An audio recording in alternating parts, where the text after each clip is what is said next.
तो अब हम सीखने वाले हैं क्या, घन और घनमूल। चलो स्टार्ट करते हैं घन घनमूल को।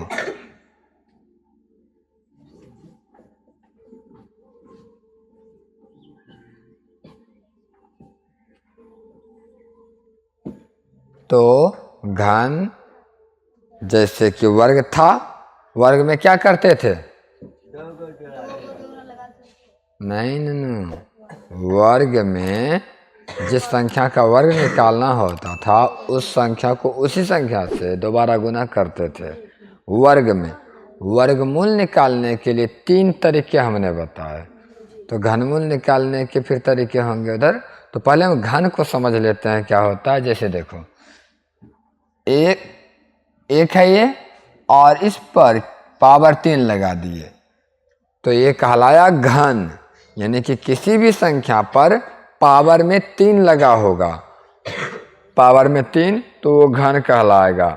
पावर में 2 लगा हुआ है तो वो वर्ग कहलाएगा, कोई दिक्कत नहीं है।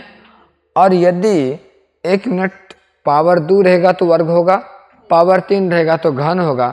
यदि पावर 4 हुआ तो क्या होगा, कुछ तो होगा ना, फिर वो उसको तब घात कहेंगे। ठीक है, वो घात वाला हिसाब हो गया कि पावर 4 5 6 चलते जा रहा है और जितना पावर रहेगा उस संख्या को उतना बार गुना करना होता है, यही नियम है। तो 1 पर पावर 3 लगा हुआ है, इसको कहेंगे घन। और पावर 3 का मतलब होता है कि इस संख्या को 3 बार गुना करना है।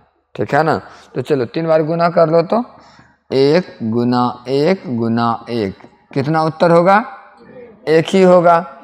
चलो कोई बात नहीं, 2 पर पावर 3 लगा के देखो, 2 गुना 2 गुना 2 तो 2 दूनी 4 4 दूनी 8। इसी प्रकार से 3 पर लगा के देखो, 3 गुना 3 गुना 3 तो कितना हो जाएगा, 27 हो जाएगा। और 4 पर लगा के देखो तो 4 गुना 4 गुना 4 कितना हो जाता है, 64। और अगर 5 पर लगाएंगे तो इसी प्रकार से कितना हो जाएगा, 125। समझ गया। तो ये क्या चीज है, घन है। और इसमें तो कुछ है भी नहीं, समझ में तो आ गया होगा कि सर जैसे वर्ग था और वर्ग में पावर 2 लगता है उसको स्क्वायर बोलते हैं। स्क्वायर, पावर 2 को क्या बोलते हैं, स्क्वायर बोलते हैं। तो इसमें जैसे पावर 2 था तो संख्या को 2 बार गुना करके लिखते थे, वो हमारा वर्ग कहलाया। और इसमें पावर 3 लगेगा तो पावर 3 लगा के नहीं देगा।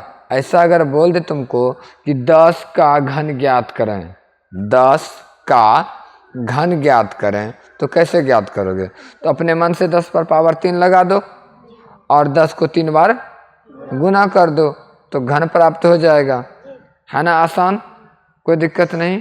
और वर्ग में भी यही तरीका चलता है, जिसका वर्ग ज्ञात करना है 2 बार गुना करना है, घन में 3 बार करना है।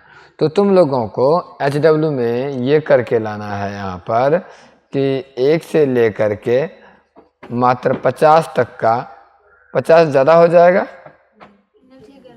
ठीक है, 1 से 50 तक का घन ज्ञात करना है।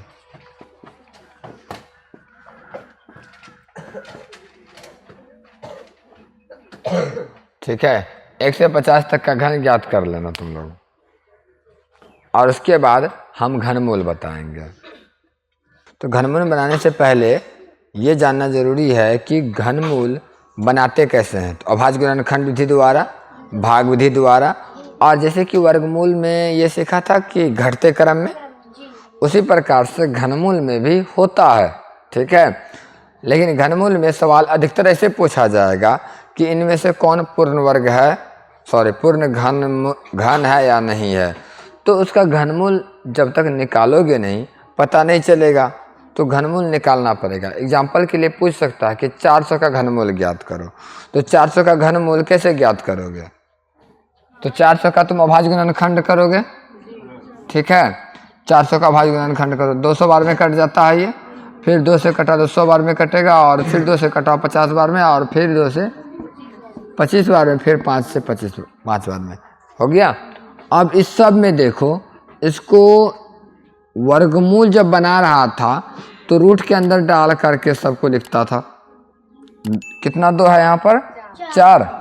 तो 4 लगा देते हैं और यहाँ पर 2 ठो 5।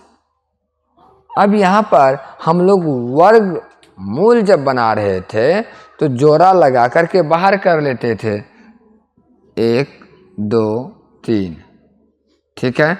2 गुना 2 गुना 5, तो 2 गुना 2 4 और 4 गुना 5 20, अर्थात 20 हमारा उत्तर होता था वर्गमूल वाला, ठीक है। तो ये 400 का वर्गमूल 20 हो गया। लेकिन 400 का अगर घनमूल निकालना है तो इसमें जोड़ा नहीं काम करेगा ना, इसमें 3 का 1 बाहर होगा। कितना का?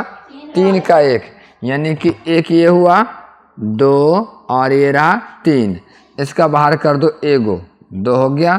फिर ये तो अकेला बच गया और ये दोनों का तो 3 ठो हो नहीं रहा है, 2 ही है यहाँ पर, इसलिए ये भी बाहर नहीं आएगा। मतलब 2 बाहर आ गया, बाकी रूट में अंदर में रह जाता है। कितना? 2 गुना 5 गुना 5, कितना हो जाएगा? 2 5 10 5 50। तो यही हमारा घनमूल का उत्तर हो जाता है। यानी कि सीधा सीधा कहेंगे सर कि 400 का 400 पूर्ण घन नहीं है, क्योंकि इसका उत्तर प्राप्त नहीं हो रहा है, घनमूल इसका नहीं बन रहा है, पूर्णतः नहीं बन रहा है। जैसे वर्गमूल बन गया वैसे तो नहीं न बन रहा है, इसीलिए यह पूर्ण घन नहीं हुआ, ठीक है। लेकिन वहीं पर देखो,